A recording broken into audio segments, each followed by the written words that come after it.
I welcome you all in my today's video. I am Dr. S.M. Rizwan Ahmad, Head and Associate Professor, University Department of English, Vinoba Bhave University, Hazarika. Today I am going to talk on two topics. Both are concerned with language. The first one is second language learning, which is abbreviated as L2, or second language acquisition, abbreviated as SLA, which includes simultaneous and sequential learning and factors affecting L2 learning. Before talking of second language learning, I would like to talk what is language learning. Language learning is also known as language acquisition, and it is the process by which humans learn to communicate using a language.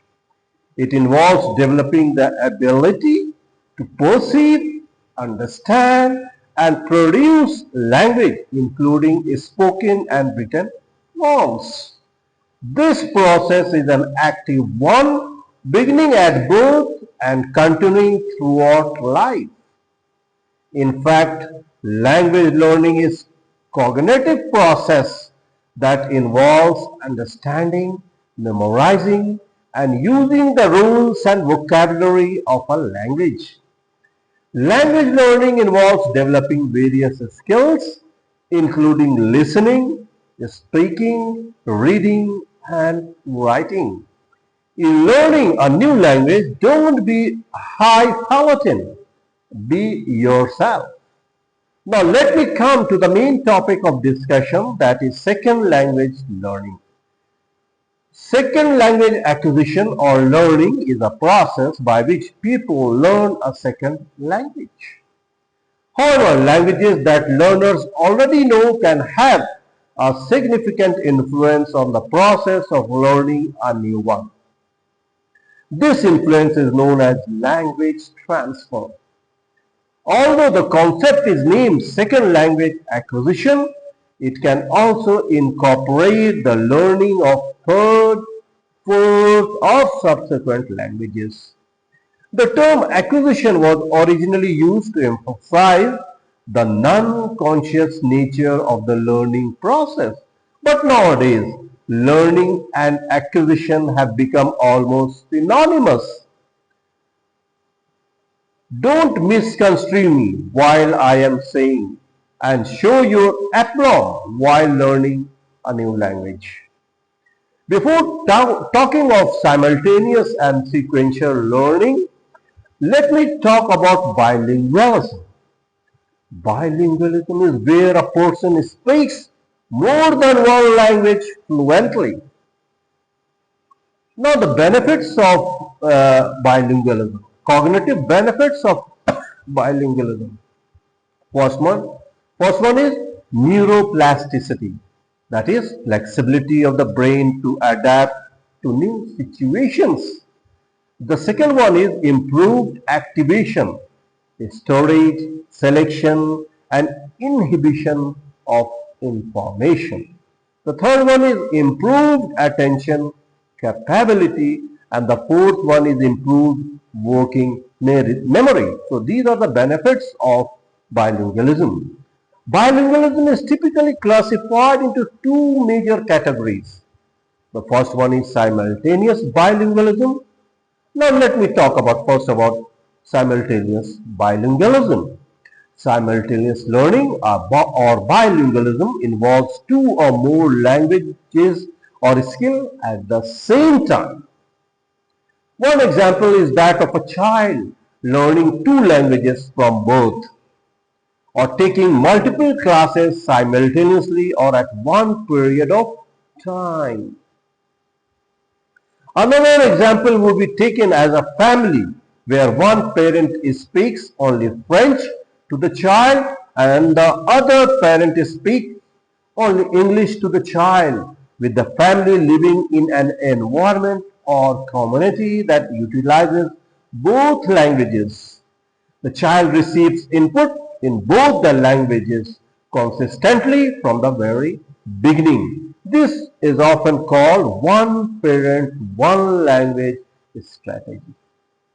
This way of acquiring languages and being bilingual is also sometimes referred to as bilingual first language acquisition, abbreviated as BFLA. This type of bilingualism means the children learn the languages in a more natural, not guided way. Now, advantages of simultaneous learning. It can lead to a stronger understanding of interconnected concepts, faster learning, and increased efficiency in some contexts. Now, there are some disadvantages also of simultaneous learning. First, it can be overwhelming for some learners and may require more effort to manage. Now, the second one kind of learning, that is sequential learning. Sequential learning or bilingualism involves learning one language or skill after another in a specific order. An example is that of a learning language through a structured curriculum. Another example would be taken as a child from Germany who speaks only German, whose family moves to the US, and he begins to learn English through his English speaking school. A child learning a second language after 3 years of age would be considered a sequential bilingual. This is also referred to as successive bilingualism. Now, advantages of sequential learning. It provides a structured and gradual learning experience, can be more manageable for some learners, and may lead to a deeper understanding of complex topics. There are some disadvantages also of simultaneous learning. It can be time consuming, may not be suitable for all learning styles, and could hinder the development of certain skills if not properly implemented. The second language acquisition is a sub-discipline of applied linguistics. It is closely related to psychology and education. Haynes divided the process of second language acquisition into 5 stages. The first one is pre-production, the second one is early production, third one is speech emergence, fourth is intermediate fluency, and the fifth one is advanced fluency. The first stage, that is pre-production, is also known as the silent period. Learners at this stage have a receptive vocabulary of up to 500 words, but they do not speak their second language. The second of Haynes' stages of acquisition is early production, during which learners are able to speak in short phrases of 1 or 2 words. In this stage, learners have both an active and receptive vocabulary of around 1000 words. The third stage is speech emergence. In this stage, learners' vocabularies increase to around 3000 words, and they can communicate using simple questions and phrases. In this stage, a learner often makes grammatical errors. The fourth stage is intermediate fluency. At this stage, learners have a vocabulary of around 6000 words and can use more complicated sentence structures. They are also able to share their thoughts and opinions.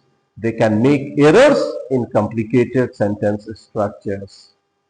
The final stage is advanced fluency, which is typically reached somewhere between 5 and 10 years of learning the language.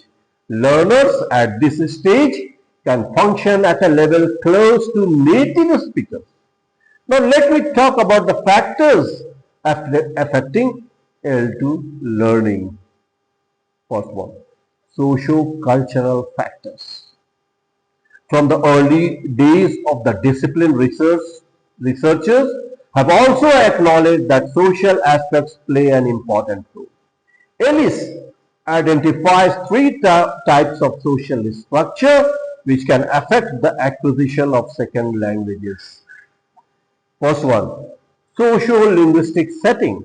It refers to the role of the second language in society, such as whether it is spoken by a majority or a minority of the population, whether its use is widespread or restricted to a few functional roles, or whether the society is predominantly bilingual or monolingual. Second one is specific social factors that can affect second language acquisition include age, gender, social class, and ethnic identity. The third one, situational factors are those which vary between each social interaction. For example, a learner may use more polite language when talking to someone of higher social status, but more informal language when talking with friends. The fourth one, gender as a social factor also influences SLA, second language acquisition. Females have been found to have higher motivation and more positive attitudes than males for second language acquisition. However, females are also more likely to present higher levels of anxiety, may inhibit their ability to efficiently learn a new language. Now, the second factor is age. The issue of age was first addressed with the critical period hypothesis. The strict version of this hypothesis states that there is a cut-off age at about 12, after which learners lose the ability to fully learn a language. However, the exact age marking the end of the critical period is debated and ranges from 6 to 13. The third one, motivation. The motivation of the individual learner is of vital importance to the success of language learning. Motivation is influenced by goal salience, balance, and self-efficacy. In this context, goal salience is the importance of the L2 learner's goal as well as how often the goal is pursued. Balance is the value the L2 learner places on SLA, determined by desire to learn and attitudes about learning the second language. And self-efficacy is the learner's own belief that he or she is capable of achieving the linguistic goal. I would like to conclude my today's video with the famous motivational poetic lines of Dr. Iqbal, the poet of the East. सितारों से आगे जहां और भी है, सितारों से आगे जहां और भी है, अभी इश्क के इंतहा और भी है। तू शाहीन है, परवाज है काम तेरा, तू शाहीन है, परवाज है काम तेरा, तेरे सामने आसमां और भी है, और भी है। See you soon. Till then, goodbye.